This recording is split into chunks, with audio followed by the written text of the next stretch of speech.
अस्सलाम वालेकुम नाजरीन, आप देख रहे हैं नया पाकिस्तान और मैं हूं शहजाद इकबाल। पाकिस्तान सुपर लीग के 10वें एडिशन का आज से आगाज हो रहा है, जहां रावलपिंडी में पहले मुकाबले में लाहौर कलंदर्स और दिफाई चैंपियन इस्लामाबाद यूनाइटेड की टीमें मद्दे मुकाबल होंगी। अब तक पीएसएल के 9 सीजन में इस्लामाबाद यूनाइटेड 3 बार टाइटल जीतकर सबसे ज्यादा कामयाब टीम रही है, जबकि लाहौर कलंदर्स 2, पेशावर जलमी, कोयटा ग्लैडिएटर्स, मुल्तान सुल्तान और कराची किंग्स एक एक बार ट्रॉफी जीतने में कामयाब हुई हैं। मगर पिछले एडिशंस के बरक्स इस बार खुद बाज फ्रेंचाइज ओनर्स की जानिब से लीग की गहमागहमी में कमी, मार्केटिंग के फुकदान और पाकिस्तान सुपर लीग की ग्रोथ पर सवालात उठाए जा रहे हैं। जबकि लीग के शुरू होने से कुछ रोज पहले मुल्तान सुल्तान के ओनर अली तरीन और कराची किंग्स के ओनर सलमान इकबाल के दरमियान लफ्जों के तबादले ने इस मामले पर सनसनी पैदा कर दी है।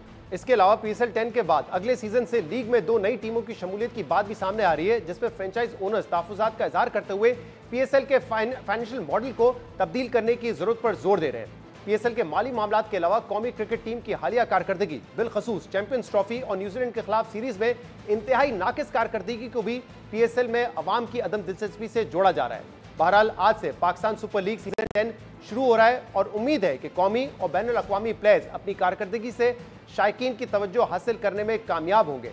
लेकिन देखना होगा कि बोर्ड और फ्रेंचाइज ओनर्स के दरमियान पीएसएल के मुस्तकबिल को लेकर मामलात किस करवट बैठते हैं। इन तमाम मामलात पर बात करने के लिए हमारे साथ मौजूद हैं लाहौर कलंदर्स के ओनर आतिफ राना और इसके अलावा कोयटा ग्लैडिएटर के ओनर नदीम उमर हमारे साथ मौजूद है। आप दोनों का बहुत बहुत शुक्रिया ज्वाइन करने के लिए। नदीम साहब, पहले आपकी तरफ आते हैं। पीएसएल का ये 10वां सीजन है और जब पीएसएल का आगाज हुआ था तो ये सवाल उठ रहे थे कि क्या पीएसएल सर्वाइव कर सकेगा या नहीं कर सकेगा, और उस वक्त तो मैचेस भी पाकिस्तान में नहीं हो रहे थे, लेकिन पीएसएल ने 10 साल सर्वाइव किया है। लेकिन सवाल हो रहे हैं और खासतौर पर इस सीजन से पहले सवाल हो रहे हैं कि क्या जितनी हाइप होनी चाहिए पीएसएल की या जितने सीजन माजी में गुजरे उसमें जितनी हाइप थी वो इस वक्त है या नहीं है। आपकी क्या राय है इस पर? एक्चुअली इस दफ़ा कुछ ऐसी डिबेट चल गई, 2-3 बयान ऐसे आ गए जिससे ये लगा कि शायद आपस में या we are not happy with what is going on. असल बात सिर्फ इतनी कहना चाह रहे थे, वो ये थी कि देखिए इतना बड़ा एक ब्रांड है, इसको हम अंडरमाइन हम तो नहीं कर रहे, बट ओवरऑल हम सब की जो मेहनत है वो इसमें लग नहीं रही इस दफ़ा के जो हमने करनी चाहिए थी। देखें हर दफ़ा ये होता था कि कोई ऐसी बात हो जाती थी जिससे पीएसएल उठ जाता था। इस दफ़ा सिर्फ ये हुआ है कि जो सिर्फ मैंने बयान एक ये दिया था जिससे बहुत लोग नाराज़ भी हो गए, वो सिर्फ ये था कि हाइप पहले क्रिएट होनी चाहिए, जो कि मैं शुरू से कहता रहा हूँ। बट होपफुली अब पीएसएल अलग हो गई है और पीसीबी के अलग हम एक एंटिटी बना ली हमने पीएसएल की, तो होपफुली अब जब हमारा भी इनपुट ज़्यादा होगा तो ब्लेम हम सब पे एक साथ ही आएगा।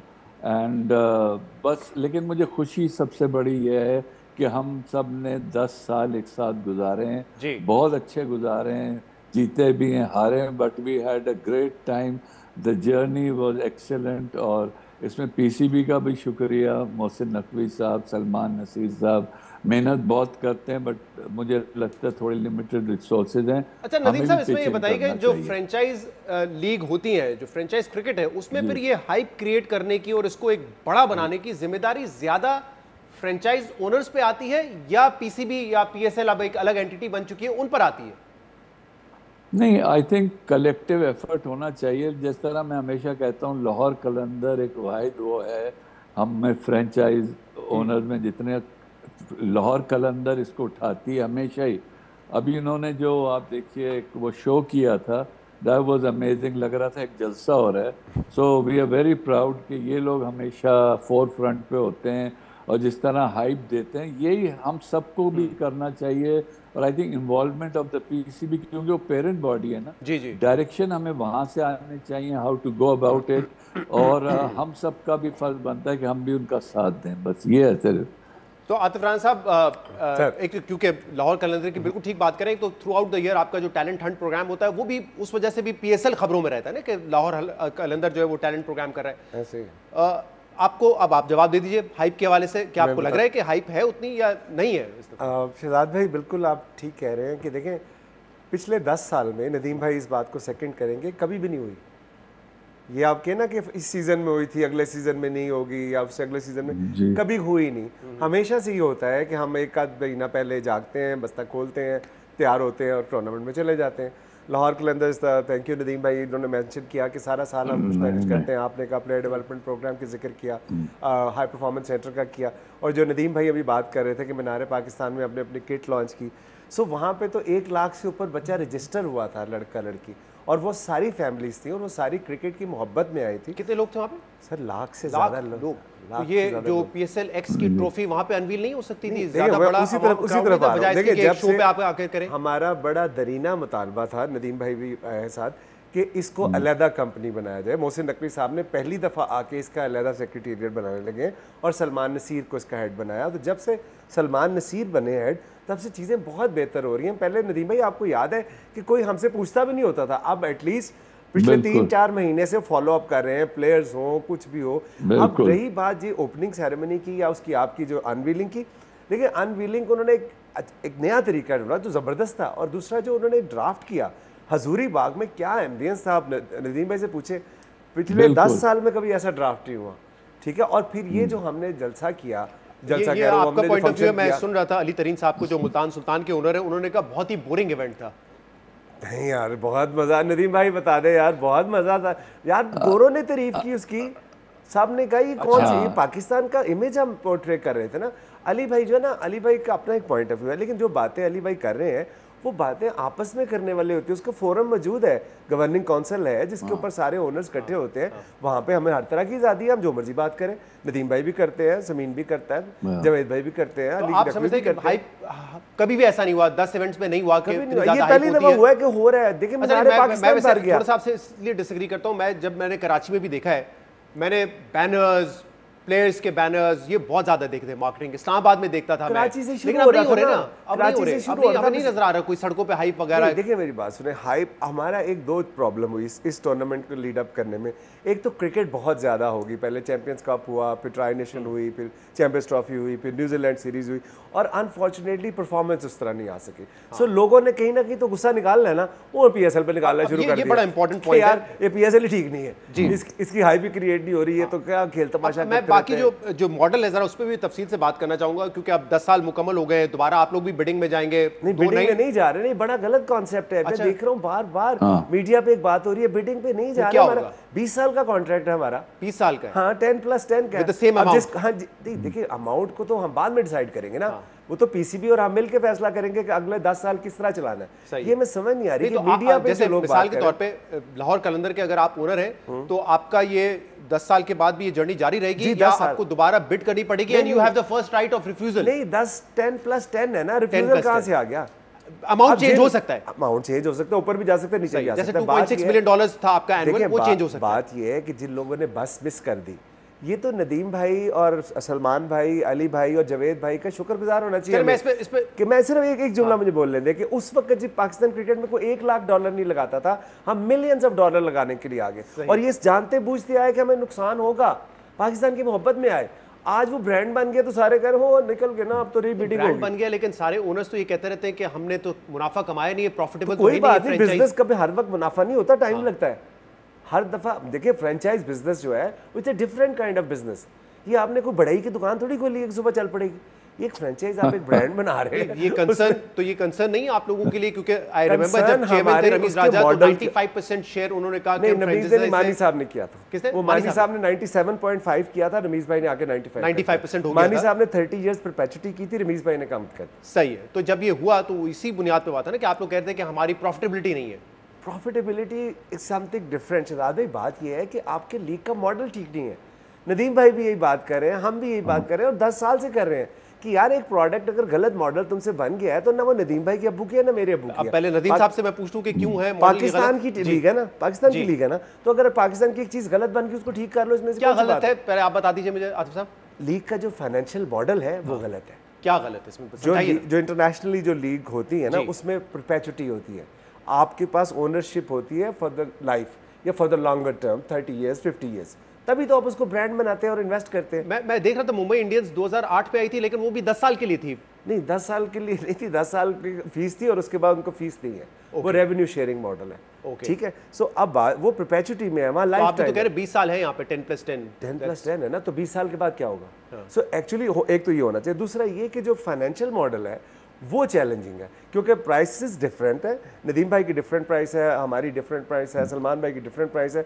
सेंट्रल पूल से इक्वल शेयर डिस्ट्रीब्यूट हो जाता है। सही है, तो इसको एड्रेस करने की जरूरत है। इसका सेक्रेटेरिएट बन जाएगा तो ये बिल्कुल ठीक है। बिल्कुल आपको तो एतराज होगा, आपकी 2.6 मिलियन डॉलर की डील थी, कोयटा ग्लैडिएटर की 1.1 मिलियन डॉलर की होगी, तो नदीम साहब का पॉइंट ऑफ व्यू अलग होगा। सॉरी एक बात, शहजाद भाई, it's not about me and Nadeem भाई, it's about Pakistan super league. Of course देखिए वहां बहुत छोटे हो जाते हैं पाकिस्तान के सामने। मैं तो बहुत होता हूँ, नदीम भाई भी होते हैं। चले मैं जरा नदीम साहब, आपको भी लगता है कि जो मॉडल बनाया गया है, जो फाइनेंशियल मॉडल है, वही गलत है और उसको तब्दील होने की जरूरत है? जी बिल्कुल, आई थिंक आतिफ भाई ने जो बातें बताई बिल्कुल सही हैं। थोड़ा लॉपसाइडेड बना हुआ है ये मॉडल। जब बनाया गया जल्दी में, आप यकीन करें मैंने भी नहीं पढ़ा, आई थिंक आतिफ भाई ने भी नहीं पढ़ा, लोगों ने साइन कर दिया और जिन्होंने पढ़ा वो आए नहीं। तो हम लोग सही कह रहे हैं, मोहब्बत में आप लोगों ने क्रिकेट और पाकिस्तान की मोहब्बत में कर दिया ये। हाँ जी, फरेब मोहब्बत में फिर आ गए हम, अभी खाई थी ठोकर। खैर, तो बात ये है कि देखें वो बात सही कह रहे हैं। एक तो देखें ज्यादती हमारी टीम जो है ना वो 1.1 है, इनकी 2.6 है, तो बहुत फर्क है। कॉन्सेप्ट ये था होम एंड अवे मैचेस होंगे, गेट मनी लाहौर की जो है वो लाहौर को जाएगी और गेट मनी कोयटा की है वो कोयटा लेके जाएगा। तो देखें हम इसीलिए टीमें महंगी और सस्ती थी। सेकेंडली शहर के एतबार से वो महंगी और सस्ती थी। आतिफ भाई ठीक कह रहे हैं, it's not about me and Lahore या Quetta and Lahore, it is about the financial model which should satisfy all 7 partners। देखिए बात ये हो रही है कि जब PSL बनी थी हमें ये बताया गया था कि 3 साल में आप प्रॉफिटेबिलिटी पे आ जाएंगे। हमारी जो टीम थी वो सबसे सस्ती थी, लेकिन हम भी 7वें साल प्रॉफिटेबिलिटी पे आए। तो मुझे तो वो भी होता है कि ये लोग कितना बर्दाश्त करेंगे, हमारे आतिफ भाई और लाहौर, कराची और मुल्तान तो और महंगी है, वो तो क्लोज टू 6 मिलियन डॉलर्स और महंगी है। अच्छा, लोग आ जाते हैं सिर्फ ये कि वो टेलीविज़न पे आ जाएं, थोड़ी दिन में वो रोमांस ख़त्म हो जाता है, फिर पता लगता है कि जी हम कितना अपना नुकसान कर रहे हैं। अच्छा, ये 1.1 और 2.6 मिलियन के ऊपर भी बहुत खर्चे हैं। द प्लेयर्स की जो वो है वो भी 2.2 मिलियन के करीब overall, hotel stay and everything वो चला जाता है। तो मार्केट में इतना पैसा है नहीं। 1 2 3 ऐसे हमारे पास आए, आप देखें जो लोग है तो टची सब्जेक्ट, बट सरोगेट्स आए which are there in the whole world. Surrogates लगे, चाहे आप दुबई में देख लें, आप देख लें उनको सऊदी अरेबिया में, आप उनको मलेशिया में, श्रीलंका, दे आर एवरीवेयर। अच्छा, वो थे जिनके दे हैड डीप पॉकेट्स। तो 2 साल तो हमने भी रेजिस्ट किया, बट फिर हमने जब लगाया और लोगों ने लगाया तो उस पर भी एक बैकलैश आया। और मार्केट में इतना पैसा है नहीं कि स्पॉन्सर्स लेना ही एक मुसीबत और अजाब हो जाता है। तो देखें ये सही कह रहे हैं आते भाई कि फाइनेंशियल मॉडल को रिविजिट करने की अगर मुझे नदीम साहब मौका दें तो मैं व्यूअर्स को समझाने के लिए इसको एक्सप्लेन भी कर दूं, और फिर क्योंकि आप जो बात कर रहे हैं वो आपके फायदे की नहीं है, वैसे वो लाहौर कलंदर के फायदे की। स्टिल आप समझते हैं, मुझे मुकम्मल तो करने दें, स्टिल आप समझते हैं कि इस मॉडल को चेंज हो रहा है। अब होता यह है कि अगर 100 रुपए PSL कमाता है तो 95 जो है वो PCB डिस्ट्रीब्यूट कर देगा फ्रेंचाइजेज में, और वो जो 95 करेगा डिस्ट्रीब्यूट, वो इक्वली डिस्ट्रीब्यूट होते हैं, चाहे कोई टीम महंगी हो या सस्ती हो। आप ये कह रहे हैं कि कोयटा ग्लैडिएटर 1.1 मिलियन की है, कलंदर जो है 2.6 मिलियन की है, उसके तब भी जो है उसी रेशियो से फिर आप चाहते हैं कि वो 95 डिस्ट्रीब्यूट हो, ना कि इक्वली डिस्ट्रीब्यूट हो, ऐसा ही है? नहीं, हम तो चाहते हैं कि देखें होम एंड अवे जो एडवांटेज होते हैं ना वो उस साइड को हासिल होने चाहिए। और अगर रेवेन्यू अर्निंग कैपेसिटी हम में ज़्यादा है या लाहौर में ज़्यादा है तो उनको उसका हिस्सा मिलना चाहिए। तो बिल्कुल ठीक बात कह रहे हैं समीन के। देखिए आतिफ जो बात कह रहे थे कि इनकी महंगी टीम है, इनको रेवेन्यू कम मिल रहा है, बट आई थिंक हम लोग थोड़ा सा हमने नाइंसाफ़ी कर दी इनके साथ और हम पूरा शेयर ले रहे हैं। लेकिन मॉडल ऐसे ही बन गया था। तो ये जो बात कह रहे हैं ना कि हम दोबारा से we sit down after 10 years and look at the model again, which can create a win-win situation, सबके लिए बन जाए, पूरे पाकिस्तान के लिए बन जाए, जो लोग दूसरी टीमें आए उनके लिए भी बन जाए। मैं तो सिर्फ कहता हूँ हमें तो छोड़ दें, आप सिर्फ ये बताइए कि मुल्तान सुल्तान कैसे प्रॉफिटेबिलिटी में आएगी, मतलब how will they make profits? अगर वो बनाने लगेंगे तो हम सब बनाने लगेंगे। जाहिर सी बात है, तो क्योंकि उन्होंने ओवर 6 मिलियन जी स्पेंड किया। अच्छा, ये भी जो 100 रुपए की हम बात करें मिसाल के तौर पे, जिसमें से 95% फ्रेंचाइजेस को जाता है, उसमें टीवी राइट्स हैं, उसमें डिजिटल राइट्स हैं, उसमें गेट मनी है और उसमें स्पॉन्सर्स हैं इन स्टेडियम। वो सारा पैसा पहले पीसीबी को जाता है, फिर वो डिवाइड होता है इनटू द फ्रेंचाइजेस। आप समझते हैं कि अगर जो ज्यादा महंगी फ्रेंचाइज आतिफ साहब, उसको ज्यादा शेयर मिलना चाहिए? लेकिन दूसरा आर्ग्यूमेंट ये है कि आपने लाहौर ली, तो वो ली भी तो इसलिए कि बड़े शहर है, स्पॉन्सरशिप के ज्यादा वहां पे अपॉर्चुनिटीज है ना। नहीं शहजाद भाई, जो नदीम भाई ने अभी बात की वो बिल्कुल ठीक है। ये आपको ना शख्सियत से ऊपर उठ के सोचना पड़ेगा। फॉरगेट अबाउट कि नदीम उमर है या आतिफ राना है या अबू बकर है या असलम है, तो it's Lahore and Karachi and Quetta and Multan, ठीक है। सो अब कहने का मकसद ये है कि वो क्यों महंगी है। लॉजिक होती है ना किसी चीज़ की कि कोयटा 1 की क्यों है और लाहौर 2 की क्यों है? बिकॉज लाहौर की पॉपुलेशन ज़्यादा है, लाहौर का स्टेडियम बड़ा है। इसका मतलब है कि लाहौर में जो रिसीट आनी चाहिए वो लाहौर को आनी चाहिए। जबकि होता ये है कि जो पीसीबी की ऑफिशियल फिगर है, अगर मैं सही याद है मुझे, कि 17% जो इंक्रीमेंटल सेल है टिकट्स की, वो लाहौर कलंदर्स की ब्रांडिंग की वजह से होती है। हमारे सोल्ड आउट होते हैं सारे मैचेस, लेकिन उसका फ़ायदा डायरेक्टली हमें नहीं पहुंचता, बल्कि लीग में सब में बराबर बराबर तकसीम हो जाता है। सो ये एक बात को आपको 5 मिनट में समझ आ गई, तो ये बात 10 साल में नहीं हम समझा पाए, सिर्फ ये इतना समझ। और जब आप लोग कहते हैं कि आप लोगों को प्रॉफिटेबल होने में 7-7 साल लगे, जैसे नदीम साहब ने कहा, पीसीबी क्या पहले साल से कमा रहा है क्योंकि आप लोग जो एनुअल फी देते हैं उसकी वजह से वो प्रॉफिट में ही है? देखिए ऑब्वियसली पीसीबी तो कैसे लॉस में हो सकते हैं? $15.3 मिलियन तो हर साल हम देते हैं।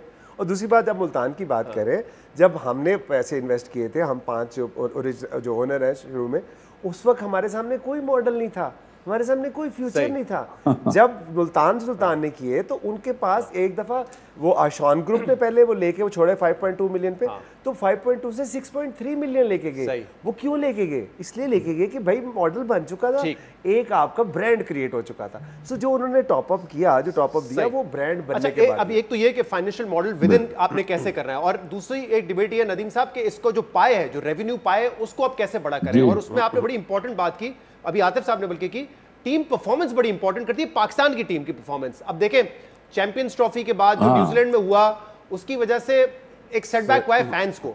दूसरा, हमारे पास कितने ऐसे पाकिस्तानी प्लेयर्स हैं जिनकी स्टार वैल्यू है, जिनको लोग देखने आएंगे। अब T20 में हम कहते हैं कि हम बड़ी ओल्ड स्कूल ऑफ क्रिकेट खेल रहे हैं, उस वजह से शायद स्टेडियम में लोग ना आए देखने के लिए। ये कितना बड़ा फैक्टर है?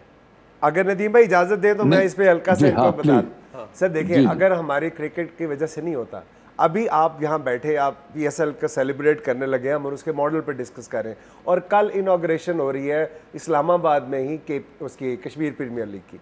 सो दुनिया का कौन सा ऐसा मुल्क है जो अपने ही मुल्क में T20 लीगों की भरमार कर दे? तो मतलब आप कहते हैं कि दुनिया में हमें विंडो मिले, आप PSL को अलग विंडो नहीं दे रहे ना, PSL को विंडो नहीं दे रहे, पाकिस्तान के अंदर नहीं दे रहे। तो आप कहने का मकसद ये है कि जो प्लेयरों वाली बात है, हरगिज़ ऐसी बात नहीं है। और ये बात मैंने मीनार पाकिस्तान में साबित भी की है कि वहाँ पे शाहीन और सिकंदर रजा और आपका ये जो फखर थे, तो भर गया था मीनार पाकिस्तान। तो लोगों में बिल्कुल मायूसी नहीं है। हाँ, जो ड्राइंग रूम में बैठे हैं उनको बहुत मायूसी है। नहीं, लेकिन वो हमने नहीं, आतिफ साहब जो बात कर रहे हैं वो किसी हद तक दुरुस्त हो सकती है, शायद फैन एंगेजमेंट में आ जाए, लेकिन कराची के स्टेडियम क्यों खाली होते हैं? 35-40 हज़ार की कैपेसिटी है, क्यों ग्राउंड खाली है वहां पर? मुल्तान को अभी तो जब पाकिस्तान जीत रहा था तब भी खाली थी। नहीं, क्या वजह है इसकी नदीम साहब? नहीं, मैं आपको इसकी वजह बता रहा कि मैं क्योंकि कराची आई हूँ, मुझे थोड़ा सा इसका अंदाज़ा है। देखें, वहाँ पे आने में ना लोगों को, आप अगर शुरू में PSL देखें, जब हमने फाइनल जीता भी था वहाँ पे, तो हाउसफुल था, तो लोग आ रहे थे। बट देखें, जो लोग स्टेडियम में इसलिए जाते हैं, बेसिकली कराची एक कॉस्मोपॉलिटन शहर है, लोग बिजनेस में बहुत इंगेज हैं, वो चाहते हैं कि रेक्रिएशनल उसमें जाने का, कि उनको वहाँ के बाथरूम्स अच्छे मिलें। वहाँ पे जब वो बैठें 3-4 घंटे, तो उनको इतना चल के जाना नहीं पड़े। हालांकि आप चल के लिबर्टी से भी कजाफी स्टेडियम आते हैं, काफ़ी टाइम लगता है, बट उधर चेकिंग इतनी होती थी एक ज़माने में कि आप सोच नहीं सकते। अच्छा, अभी PCB ने बहुत अच्छा किया है कि बिल्कुल नेशनल स्टेडियम के सामने उन्होंने एक पार्किंग लॉट बनाया है, ऊपर से एक ब्रिज बनाया है जो कनेक्ट करेगा आपको स्टेडियम के साथ। तो ये चीज़ भी हमें एडवर्टाइज करनी चाहिए। मैंने यही अर्ज किया था कि अभी किसी को पता ही नहीं कि इतनी ईज हो गई है, कंफर्ट हो गया to come to the stadium. दूसरी सबसे बड़ी वजह ये थी कि जैसा मैंने आपसे कहा कि वहाँ बैठ के एंजॉय करने लोग आते हैं। अब जो कारोबारी लोग हैं वो छोड़ के आते तो हैं, बट उन्होंने 3-4 साल में देखा कि यार इतना चलना पड़ता है। एक हमारी पिछली वाली सड़क थी जहाँ से गेट 7 और 8 और 9 होते थे, जी। वो बिल्कुल बंद कर दी जाती थी। लोगों को बिल्कुल पता नहीं, गुलशन से तकरीबन चल के जब स्टेडियम आते थे, then they had to walk all the way around, और उनको 7-8 स्टैंड पे जाना लेकिन पड़ता नदीम था। साहब देखिए, तो ये कुर्बानी भी लोग दे दें, ये मुश्किलात भी फेस कर ले, अगर जो ब्रांड और क्वालिटी ऑफ क्रिकेट है वो बहुत ज्यादा सुपीरियर हो। अब अगर हम अपना मुवावजा करते हैं, क्योंकि आप देखें इस विंडो में जब ये पीएसएल स्टार्ट हो रहा है, आईपीएल चल रही है, वहां पे दुनिया का हर प्लेयर, ऑस्ट्रेलिया का पूरा बॉलिंग लाइनअप, इंग्लैंड का पूरा बॉलिंग लाइनअप, साउथ अफ्रीका का बेस्ट बॉलिंग लाइनअप, वो वहां पे खेल रहे हैं। इसी तरह तमाम टीम के बैटर्स भी खेल रहे हैं। हमारे यहाँ हम डेविड वार्नर को लेकर आए हैं जब वो रिटायर हो चुका है। डेरिल मिचेल जो है आपकी टॉप पिक है, जिसको आईपीएल ने नहीं लिया।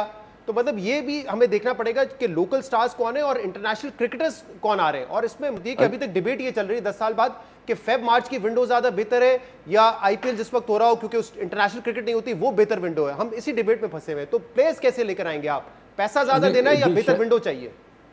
नहीं शहजाद भाई, बिल्कुल ये डिबेट दूसरी है। पहले तो आपने पूछा कराची में लोग क्यों नहीं आते थे। अभी जैसे आतिफ भाई ने बताया कि जब नहीं होता था, अभी we were playing good cricket, तब भी लोगों ने आना आहिस्ता आहिस्ता बतदरीज कम कर दिया था। उसकी वजह ये थी कि स्टेडियम में पहुंचना एक महाल हो गया था, और जो डाई हार्ड फैंस थे बाय वर्ड ऑफ माउथ वो ये बताते थे कि यार स्टेडियम में जाते हैं तो फैसिलिटीज़ नहीं है हमारे पास। अब अल्हम्दुलिल्लाह इस फैसिलिटीज़ आ गई तो कराची को भी फुल होना चाहिए। अब आपका वो सवाल है ना कि if you not playing good cricket, तो वाकई लोग उससे बददिल हो जाते हैं। बट देखिए फैंस फिर भी आएंगे। सेकेंडली आपका सवाल था कि वो फॉरेन प्लेयर्स को हम कैसे अट्रैक्ट करें। उसका जवाब सिंपल ये है कि अगर आपके पास पैसे ज़्यादा हैं तो आप अट्रैक्ट कर सकते हैं, उनको बुला भी सकते हैं। लेकिन देखिए इंडिया, आपको एडमिट करना पड़ेगा, बहुत बड़ी मार्केट है, पैसा बहुत है उनके पास। इन सर्कमस्टांसेस में भी हम जो लीग कर रहे हैं ना, I think we should be very grateful कि अच्छी लीग हो रही है। और मैं आपको बताऊं शहजाद भाई, it is the most competitive league अभी भी सबसे अच्छी लीग है। आप वहाँ मैचेस देख लें, मैं बुराई नहीं कर रहा उनकी या किसी की कह रहा, वो कंपटीशन जो आप यहाँ देखेंगे अभी, वो it will not be there in the IPL और बट इसकी क्या वजह, क्यों आप ऐसे कह रहे हैं नदीम साहब? जब मैंने कहा कि दुनिया के बेस्ट बैटर्स और बॉलर्स वहाँ पे खेल रहे हैं, तो फिर क्यों आप कहते हैं कि उसकी क्वालिटी हमसे ज्यादा, हमारी क्वालिटी उससे बेहतर कैसे हो सकती है? आप देखिए उधर 10 टीम है ना, 12 टीम, उनका पूल डिवाइडेड हो गया है। अच्छा, उनकी भी मसला ये लिमिटेड प्लेयर्स हैं। एक डिबेट ये भी थी कि जब 8 टीम में कर देंगे तो लेवल ऑफ कंपटीशन गिर ना जाए, क्योंकि आपके पास इतना पूल है कि आप कॉम्पिटिटिव क्रिकेट खेल सकें। अभी भी हमारे पास है टैलेंटेड बच्चे हैं, बट उनको ग्रूम करके आगे लाना है। जब आप 10 में डिवाइड कर देंगे, जो कि इंडिया में हुआ है, तो अब उनके पास, हमारे पास तो बैटरी होती थी और पेस बॉलर कितने चाहिए थे हमें? 3 अच्छे इन 6 which is 18 bowlers in 6 franchises या 24 बॉलर। तो आप यकीन करें केविन पीटरसन, शेन वॉटसन जैसे लोग वो ये कहते थे कि अगर सीखना है तो आप आके पीएसएल खेलें, अगर लोगों को क्रिकेट सीखनी। तो ये बात अभी भी it holds true, because we have a good competition, because we are little in size, small in size, and we've got one of the best bowlers in the world. Atif साहब, जो इंटरनेशनल क्रिकेट का pool आता है, हमारे players का pool, उसको अगर हमने इंप्रूव करना है, क्या कोई सेपरेट विंडो हो तो बेहतर हो जाएगा, या पैसे ज़्यादा देने? और अगर पैसे ज़्यादा देने हैं तो फिर ऑब्वियसली रेवेन्यू भी ज़्यादा मिलना चाहिए, और क्या ऑक्शन पे चले जाएं तो बेहतर हो जाएगा सिस्टम? देखिए, अगर आपका बच्चा ही स्पेशली एबल्ड पैदा हुआ है तो आप उसको ओलंपिक्स में कैसे खिला सकते हैं? पहले अपना मॉडल तो ठीक करें आप, उसके बाद आप इन सवालात की तरफ जा सकते हैं। और दूसरी बात मैं आपको बताऊं कि ठीक है, आईपीएल जो है वो हमारे हमसाय मुल्क में होती है और बहुत बड़ा वो करवाते हैं, बट उनका जॉनरा, उनका फॉर्टे डिफरेंट है।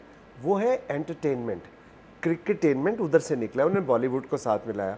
हमारी जो लीग है वो इसकी अपनी एक क्लास है, इसका उससे कोई कंपैरिजन नहीं है। दुनिया में बहुत से लोगों ने उनको कंपैरिजन करने की कोशिश की, वो कौवा चला हंस की चाल अपनी भी भूल गया। हमारी जो लीग है इसको हमें शुक्र अदा करना चाहिए अल्लाह ताला का कि दुनिया की नंबर 1 लीग है। वाला कैसे? क्योंकि इसका जो यूनिक सेलिंग पॉइंट है वो यंग रॉ टैलेंट है, चाहे वो शाहीन हो, हारिस हो, फ़खर हो, ये जो आपका जो है अब्दुल्ला शफीक हो, कामरान गुलाम हो, और हैरी ब्रुक हो, टिम डेविड हो। फुल सॉल्ट हो। T20 दुनिया का तो एक मकसद ही क्रिकेट आतिफ साहब एक कमर्शियल उसकी वैल्यू थी ना, वो और अगर हम स्टेडियम नहीं भर सकते स्लॉट स्टेडियम टैलेंट भरे के होता बावजूद, तब भी तो लाहौर क्या फायदा कलंदर हुआ? के सारे मैचेस सोल्ड आउट होते हैं। मुझे बताएं कौन सा खाली गया है? देखिए बात ये नहीं है, हम बड़ा प्लेयर, कोई भी प्लेयर जो है वो गेम से नहीं बड़ा होता, मुल्क से नहीं बड़ा होता और शहर से नहीं बड़ा होता। अपील है कोयटा की, आप जब कोयटा के साथ उसको उसका होम दे दोगे तो उसका होम देने का मतलब ये नहीं है कि वहाँ पे नदीम में घर बना लेंगे। उसका मतलब ये है कि वहाँ पे जो उनका जो एक्सपेंस होगा वो कोयटा ग्लैडिएटर का होगा, उसका जो रेवेन्यू होगा वो कोयटा ग्लैडिएटर का होगा। इसी तरह आप कराची किंग्स को जब डायरेक्टली इसके साथ जोड़ देंगे, सुन लीजिएगा प्लीज़, कि जी कराची का रेवेन्यू सलमान इकबाल का है, तो आप देखेंगे कि वो उनको बसें ना चलानी पड़ी, वो भरेंगे स्टेडियम। आपने मसला ये है कि आपका मॉडल ठीक नहीं है। हम फ्रेंचाइज ओनर जो हैं, हमारा काम है पैसे देना, ठीक है, और हमें कोई जवाब भी नहीं देता कि क्यों दिया। तो आप कह रहे हैं कि क्योंकि डिजायर तो सबकी होगी ना कि अच्छे इंटरनेशनल प्लेयर्स भी आए यहाँ पर, ठीक है, चाहे आईपीएल बने या ना बने, लेकिन आप कह रहे हैं पहले रेवेन्यू मॉडल ठीक होगा फिर वो। आप मेरी बात सुनो, आपको कैंसर हुआ, आप कह रहे हैं यार मेरा बुखार उतार दे किसी तरह, सही, तो आप कह रहे हैं पहले वो रेवेन्यू बढ़ेगा फिर वो प्लेयर्स भी आएंगे। पहले मॉडल। एक और तनकीद इस वक्त ये हो रही है, पहले आपसे पूछ लेता हूँ फिर उमर साहब से भी पूछूंगा, कि इस वक्त जो कुछ लोग अंडरमाइन कर रहे हैं पीएसएल को और ये बता रहे हैं कि देखें ये प्रॉफिटेबल बिजनेस नहीं है, वो इसलिए कर रहे हैं क्योंकि अब 10 साल बाद या तो फीस बढ़ जाएगी तो वो ना बढ़े, इसलिए ये तनकीद हो रही है। नहीं, मेरा नहीं ख्याल, ऐसा नहीं है। देखिए उनका पॉइंट ऑफ व्यू है अली भाई का, और हम रिस्पेक्ट करते हैं उस पॉइंट ऑफ व्यू की। हमें सिर्फ एक चीज़ पे है कि आपने हाइप क्रिएट करनी है, और आपके मुल्क में ऑलरेडी इतनी नेगेटिविटी चल रही है, इतना ज़्यादा आप बेराह रवी का शिकार हुए हुए और क्रिकेट भी उस तरह के रिजल्ट नहीं आ रहे, तो हमें चाहिए कि हम अपनी लीग पे कंसंट्रेट करें, उस पर फोकस करें। बिल्कुल ये जो बातें मैंने और आप नदीम भाई ने आपके साथ की है, ये हम बाद में बैठेंगे, ओनर्स बैठेंगे, पीसीबी मैनेजमेंट बैठेगी, मोहसिन नकवी साहब खुद इस बात का इतराफ़ कर चुके हैं कि यार इसको हमें ठीक करना है। थोड़ी लेकर आनी है ना, जैसे मिसाल के तौर पे जिन स्टेडियम्स में आप कहते हैं लाहौर के लिए मैचेस देखने आ जाते हैं, लेकिन अगर लाहौर में कोयटा खेल रही हो वर्सेस पेशावर, क्योंकि उनके अपने स्टेडियम नहीं है, तो शायद उतने ज्यादा लोग ना आए। लेकिन मैं ये कह रहा हूँ कि आप उसमें भी इनोवेशन कर सकते हैं ना, आप क्लब लेवल पे फ्री टिकट्स दें, यूनिवर्सिटीज को दें, जब ग्राउंड भरेंगे लोग आएंगे। ये शहजाद भाई सिर्फ एक काम करें, लाहौर और कोयटा का होम सेम कर दें, और जो कोयटा के होम के मैचेस होंगे उसकी मैनेजमेंट नदीम भाई को दे दें। मैं आपको शर्त लगा के कहता हूँ स्टेडियम भर जाएगा। तो नदीम साहब, क्या जो फ्रेंचाइज ओनर हैं वो बता रहे हैं कि देखिए प्रॉफिटेबल बिजनेस नहीं, उसकी एक वजह ये भी है कि आप नहीं चाहते कि 10 साल के बाद अगर वही टीम आपने लेनी है दोबारा, या आप जैसे आतिफ साहब कह रहे थे 20 साल के लिए, लेकिन अगर उसकी फी बढ़ाई जाती है तो आप लोगों को नुकसान होगा, आप चाहते हैं कि नहीं फी ना बढ़ाई जाए, इसलिए एक प्रेशर टैक्टिक के तौर पर इस्तेमाल हो रही है। शहजाद भाई देखें, प्रेशर टैक्टिक्स तो हमने कभी जिंदगी में इस्तेमाल ही नहीं किए। देखिए हम 5 ने 6 ने कभी भी नहीं ये हुआ। देखिए हम खुद पार्ट ऑफ दिस लीग है, and we are a very big part of this league. तो प्रेशर ऐसा कोई ऐसा सच नहीं है, जो बात हकीकत है वो बताते हैं हमेशा आके, और ये बात आज से नहीं हो रही, ये बात हो रही है 2 साल 3 साल पहले, जब शायद सेठी साहब थे उस वक्त भी ये बात शुरू हो गई थी कि जी जो हाइप क्रिएट करने वाली बात उस वक्त से शुरू हो रही थी। नॉन प्रॉफिटेबिलिटी बात दूसरे तीसरे साल से शुरू हो गई थी। तो ये कहना कि अब आके ये शायद ब्लैकमेल कर रहे हैं या नहीं चाह रहे कि इसकी वो बढ़े, कि प्राइस ऊंची ना जाए, ये इंडिपेंडेंट ऑडिटर्स आके इसको खुद चेक करेंगे, वो अपनी एक निकालेंगे प्राइस वैल्यू जो भी निकालेंगे। क्योंकि सुनने में आ रहा है नई टीम्स के हवाले से भी कि $10 बिलियन तक जाएगी प्राइस। आपको लॉजिक आपको ये बताऊं कि आप ये कह रहे हैं कि वो कुछ ओनर इसलिए बात कर रहे हैं कि प्राइस ना बढ़े, और लाहौर कलंदर्स को देखें कि वो मीनारे पाकिस्तान में लाखों लोग इकट्ठे कर रहे हैं कि उनकी प्राइस बढ़ जाए। कि जो नई टीम मुमकिन तौर पे आ सकती है, और नदीम साहब ने तो कहा था कि नई टीम्स का इस वक्त क्या फायदा होगा, एक तो क्वालिटी ऑफ क्रिकेट शायद नीचे चली जाए, और दूसरा जो आपका रेवेन्यू पाए वो 8 टीमों में डिस्ट्रीब्यूट होगा। तो वो तो कह रहे हैं कि शायद $10 मिलियन तक जाएगी प्राइस। क्या ये अफोर्डेबल रहेगी फ्रेंचाइजीज के लिए? मेरी बात सुने, आपको वही मिसाल देता हूं कि आपको मुझे कैंसर हुआ और मैं सोच रहा हूं मरी का चक्कर लगाऊं जरा को काम है। Price would it go up to $10 million, और क्या 8 टीमें हो तो बेहतर होगा? नहीं, 8 टीमें देखें, नंबर ऑफ मैचेस बढ़ जाते हैं, आपका जो ट्रांसमिशन जब होती है तो उनको स्प्रेड बड़ा मिल जाता है, जो लोग इसको दिखाते हैं टेलीविज़न पे, तो उनको फ़ायदा होता है, बट वो लिमिटेड होगा। आई थिंक वो इतना नहीं होगा कि कोई टीम $10 मिलियन में बर्दाश्त कर सके दे के ये टीम लेना। देखिए शहजाद भाई, बात ये है, अगर आप इसको ऑनेस्टली देखें तो इस मॉडल को रिव्यू करना चाहिए। हमने 10 साल खींच लिया, बहुत बड़ी बात है। देखिए एक टीम आई थी, शॉन भाग गई बीच में, ये तो अली इसको चला रहे हैं अच्छी तरह, कि उनके पास I think he has deep pockets, he has good amount of money। कोई और होता छोड़ के भाग जाता। देखिए मैं भी छोड़ के भाग जाता, तो इसलिए इसको रिव्यू मैं ये कह रहा हूँ होना चाहिए, अनबायस्ड रिव्यू। ठीक है, and taking everybody on board. ठीक है, एक बात सिर्फ आपको, मुझे एक बात बताएं कि अगर PSL में 8 टीमें होनी चाहिए तो चैंपियंस कप में 5 क्यों हैं, उसमें क्यों 8 नहीं है? इसी सवाल पे आप बहुत बहुत शुक्रिया आतिफ राना साहब और नदीम उमर साहब। इस सारी गुफ्तगू का मकसद ये था कि PSL एक पाकिस्तान का ब्रांड है और पाकिस्तान में बेइंतहा मोहब्बत की जाती है, तो हम चाहते हैं कि ये ब्रांड ज़्यादा सक्सेसफुल हो, ज़्यादा कामयाब हो, ज़्यादा बड़ा हो। प्रोग्राम में एक ब्रेक शामिल करते हैं, फिर मजीद बात करेंगे सिर्फ।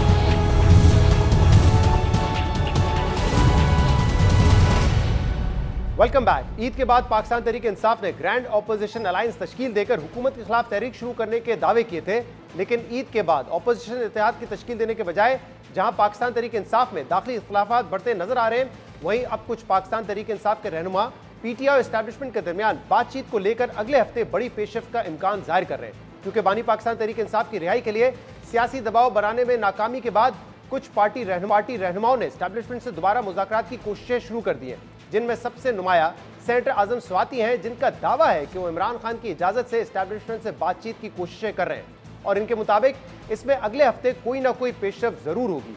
आज इस्लामाबाद की मुकामी अदालत में पेशी के बाद मीडिया से गुफ्तगू में सेनेटर आजम स्वाति ने दोहराया कि आने वाली नस्लों के लिए बानी पाकिस्तान तहरीक इंसाफ ने बातचीत पर आमादगी जाहिर की है। कोशिश है कि सारे इदारों को जोड़ सकें और नफरतें खत्म कर सकें। अली अमीन गंडापुर भी इस हवाले से मुतरक हैं, जबकि कल एक टीवी इंटरव्यू में भी आजम स्वाति ने कहा था कि वो बुध को इस हवाले से एक अहम करने जा रहे हैं, जिसके बारे में उन्होंने साबिक सदर डॉक्टर आरिफ अलवी को भी आगाह किया है। इमरान खान ने कहा कि वो लोग बातचीत नहीं करेंगे, लेकिन मैं वादा करता हूं कि मैं कोई इंतकाम नहीं लूंगा। इस मुल्क की खातिर आपको ये कहा कि आप जाइए और दोबारा एस्टेब्लिशमेंट से रब्ता करिए? बिल्कुल कहा। आपको कहा, बराह रास्त कहा आजम स्वाति साहब जाइए और आप रब्ता करिए? बिल्कुल कहा। मैंने सिर्फ 2 बातें की खान साहब के साथ। उसने कहा आजम तुम्हें इजाजत है, तुम जाके बात करो। फिर आपने रब्ता शुरू किया? जी मैंने किया। हुई बात आपकी किसी से? सर आज मैंने शुरू किया। अगले आने वाले वेडनेसडे को मैं किसी को मिल रहा हूं। अगर इस बुध को मेरी मुलाकात होती है और होगी इंशाल्लाह, आगे का लाए अमल उसके बाद मैं बता सकूंगा कि इसको किस तरीके से जो है किया जा सकता है। ये तर्ज अमल हमें छोड़ना पड़ेगा और इसके लिए इंस्ट्रक्शन डायरेक्टली जो है मैं इंशाल्लाह ताला इमरान खान से लूंगा, इसलिए कि मेरी कोई हैसियत नहीं है। आजम स्वाति कह रहे हैं कि मुज़ाकरात की कामयाबी के लिए सोशल मीडिया की लाइन तब्दील करना होगी। दूसरी जानिब बानी पाकिस्तान तहरीक इंसाफ से मुलाकातों में कुछ रहनुमाओं को इजाज़त मिलने और कुछ को इजाज़त ना मिलने के मामले पर इस वक्त पाकिस्तान तहरीक इंसाफ की क़यादत में इख्तलाफात बढ़ रहे हैं और 2 रोज़ पहले ये मामला उस वक्त मजीद शिद्दत इख्तियार कर गया कि जब पाकिस्तान तहरीक इंसाफ के सेक्रेटरी जनरल सलमान अकरम राजा ने बानी पाकिस्तान तहरीक इंसाफ से मुलाकात करने वाले रहनुमाओं पर एस्टैब्लिशमेंट के मंजूर नज़र होने का इल्ज़ाम लगाया, जिसके बाद सलमान अकरम राजा और पार्टी चेयरमैन बैरिस्टर गौहर के दरमियान सख्त जुमलों का तबादला भी हुआ था। कल भी उमर अयूब, शिबली फराज, साहिबजादा हामिद रजा समेत पाकिस्तान तहरीक इंसाफ के मुतअद्दिद रहनुमा बानी पाकिस्तान तहरीक इंसाफ से मुलाकात के लिए अडियाला जेल गए, लेकिन हुकाम ने उन रहनुमाओं की बानी पाकिस्तान तहरीक इंसाफ से मुलाकात नहीं कराई। इसके अलावा बानी पाकिस्तान तहरीक इंसाफ इमरान खान की बहनों ने कल इंसदादे दहशतगर्दी की अदालत से इमरान खान से मुलाकात के लिए इजाज़त तलब की थी, जिसके बाद अदालत ने उन्हें मुलाकात की इजाज़त दे दी थी, मगर जियो न्यूज़ के नुमाइंदे शबीर डार के मुताबिक इजाज़त मिलने के बावजूद इमरान खान की बहनें मुलाकात के लिए अडियाला जेल नहीं पहुंची। इसके अलावा सोशल मीडिया पर इदारों के खिलाफ नफरत अंगेज मुहिम पर GIT की कार्रवाई जारी है, जहाँ अदम तावन पर 20 से ज़ायद पाकिस्तान तहरीक इंसाफ रहनुमाओं की गिरफ्तारी के लिए वारंट जारी करने का फैसला किया है, जिनमें शेख वकास अकरम, हमाद अजहर, जुल्फी बुखारी, फिरदौस शमीम नकवी, असलम इकबाल और दीगर रहनुमा शामिल हैं। इसके अलावा आज जुडिशल कमिश्नर ऑफ पाकिस्तान के इजलास में एक गैर मशरफ सामने आई है, जहां पहली बार पाकिस्तान तहरीक इंसाफ के अरकान ने जज की तकर्री में हुकूमती अरकान के साथ इत्तफाक राय किया है। आज के इजलास के एलामिये के मुताबिक लाहौर हाई कोर्ट से जस्टिस अली बाकर नजफी की सुप्रीम कोर्ट में तकर्री की मंजूरी दी गई है, जिसके बाद सुप्रीम कोर्ट में मुस्तकिल जजेस की तादाद 23 हो गई है। इसके अलावा सुप्रीम कोर्ट में इस वक्त 2 एडहॉक जजेस और 1 एक्टिंग जज भी तैनात हैं। जुडिशल कमीशन ऑफ पाकिस्तान के इजलास में लाहौर हाई कोर्ट से जस्टिस अली बाकर नजफी की सुप्रीम कोर्ट में तकर्री की मंजूरी 4 के मुकाबले में 9 अरकान की अक्सरियत से दी गई है।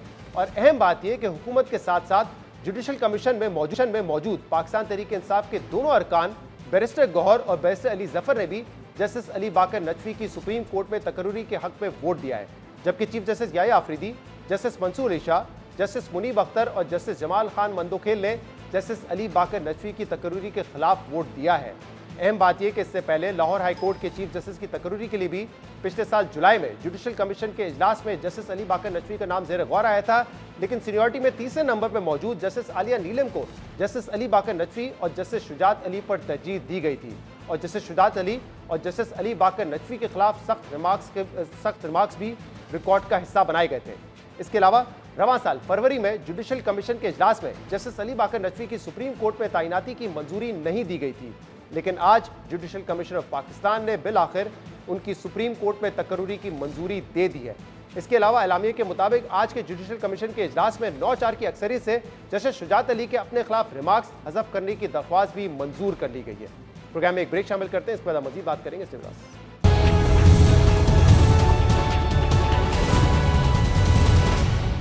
Welcome back. अमेरिकी सदर डोनाल्ड ट्रंप की जानिब से चीन पर 145% टैरिफ आयद करने और चीन के जवाबी टैरिफ्स के बाद दुनिया की दो बड़ी मईशतों के दरमियान तिजारती जंग में शिद्दत आती जा रही है।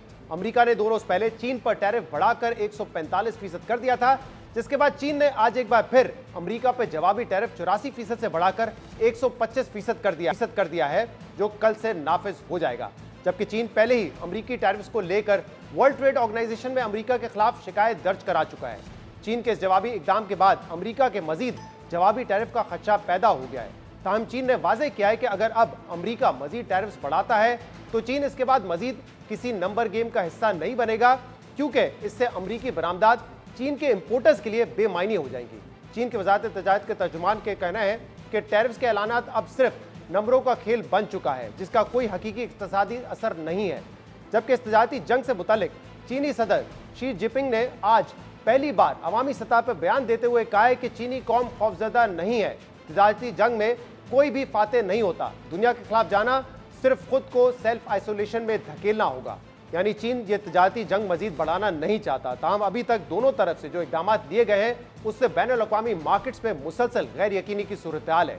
चीन के 125% टैरिफ के ऐलान के बाद आज भी यूरोपीय और एशियाई मार्केट्स में मंदी का रुझान रहा। जापान की स्टॉक मार्केट में 5.5% और जनूबी कोरिया की मार्केट में 1.5% की कमी देखी गई। यूरोपीय मार्केट्स में भी मनफी का रुझान बरकरार रहा, जबकि बैरून सरमायाकारों ने की जानिब से अमरीकी बॉन्ड मार्केट्स में भी पैसे निकालने का सिलसिला जारी है, जिसकी वजह से 10 साला यूएस ट्रेजरी नोट पर मुनाफे की शरह 4% से बढ़कर 4.5% पर पहुंच गई है। और बॉन्ड मार्केट में इस गैर यकीनी सूरत-ए-हाल को ही अमरीकी सदर के कई ममालिक पर 90 दिन तक टैरिफ के नफाज रोकने के फैसले से जोड़ा जा रहा है। इसके अलावा अमरीका और चीन तजारती जंग की वजह से ही आज पाकिस्तान समेत दुनिया भर में सोने की कीमतें तारीख की बुलंद तरीन सतह पर पहुंच गई हैं, क्योंकि आज आलमी मार्केट में फी आउंस सोना $100 इजाफे के साथ $3,218 पर पहुंच गया है, जबकि पाकिस्तान में सोने की कीमत में फी तोला 10,000 रुपए का इजाफा देखा गया है। इसलिए अब सवाल यह है कि इस तजारती जंग से सबसे ज्यादा नुकसान किसे होगा। इस हवाले से अमरीकी माहिरीन का कहना है कि ट्रंप के पहले दौर की तरह इस बार भी नुकसान ज्यादा अमरीका को ही भुगतना पड़ सकता है। यूएस चाइना बिजनेस काउंसिल के अंदाजे के मुताबिक 2018 में ट्रंप के पहले दौर में चीन के साथ तजारती जंग के नतीजे में भी तकरीबन 2,45,000 अमरीकी मुलाजमतें खत्म हुई थी। आलमी रेटिंग एजेंसी फिच के चीफ एग्जीक्यूटिव ब्रायन कोल्टन के अल जजीरा को दिए गए तज्जिए के मुताबिक चूंकि इस दफा टैरिफ का दायरा मजीद वसी है, तो ये कहना दुरुस्त होगा कि इस बार मजीद मुलाजमतें खत्म होंगी और रवां साल अमरीका में महंगाई की शरह 4% से ज्यादा हो सकती है, जो कि फिलहाल 2.8% है। जबकि CNN के सीनियर रिपोर्टर स्टीफन कॉलिंसन ने अपने तज्जिए में लिखा है कि अमरीका और चीन के दरमियान तजारती जंग इसलिए खतरनाक हो सकती है क्योंकि दोनों मुल्कों की मईशतें एक दूसरे से जुड़ी हुई हैं। सालों की तजारत ने दोनों ममालिक को फायदा पहुंचाया है। अमरीकियों को चीन से सस्ती चीजें मिलती हैं, जिससे अमरीकी मिडिल क्लास की जिंदगी बेहतर हुई है। चीन ने अमरीका से तजारत करके अपनी सनत को बढ़ाया है और बहुत से लोगों को गुर्बत से निकाला है। स्टीफन कॉलिंसन ने अपने तज्जिए में लिखा है कि अगर अमरीका और चीन के दरमियान तजारत बंद हो गई तो इसके शदीद मनफी असरात होंगे। वो चीज़ें जो रोज़मर्रा की ज़िंदगी का हिस्सा है, इनकी कीमतें बढ़ जाएंगी, जिससे लोगों का एतमाद टूट सकता है और अमरीका रिसेशन की तरफ जा सकता है। इसी तरह चीन भी इस तजारती जंग से शदीद मुतासिर होगा। CNN के सीनियर रिपोर्टर ने अपने तज्जिए में लिखा है कि तजारती जंग अगर लंबी हो गई तो ख़ास तौर पर छोटे कारोबार मुतासिर होंगे, जो कि चीन की मईशत का बड़ा हिस्सा है। जबकि बेरोजगारी भी बढ़ सकती है, जो कि चीन के लिए एक बड़ा मसला बन सकती है। दूसरी जानब ट्रंप के टैरिफ ऐलानात के बाद अमरीकी करेंसी डॉलर भी बेकदरी का शिकार है। अमेरिकन बिजनेस मैगजीन फॉर्च्यून के मुताबिक लिबरेशन डे टैरिफ के ऐलान के बाद डॉलर इंडेक्स 2% से जायद क्रैश कर गया था। ये 10 सालों में एक दिन की सबसे ज्यादा गिरावट थी। मगर इसके बावजूद अमेरिकी सदर डोनाल्ड ट्रंप है कि उनकी पॉलिसियां दुरुस्त में आगे बढ़ रही हैं। ट्रंप ने आज भी अपने सोशल मीडिया अकाउंट पर बयान में कहा है कि इनकी टैरिफ पॉलिसी बहुत अच्छा काम कर रही है। इनकी पॉलिसी अमेरिका और पूरी दुनिया के लिए बहुत दिलचस्प है, जो तेजी से आगे बढ़ रही है। आज के प्रोग्राम में इतना ही। शो से इजाजत दीजिए। अल्लाह हाफिज।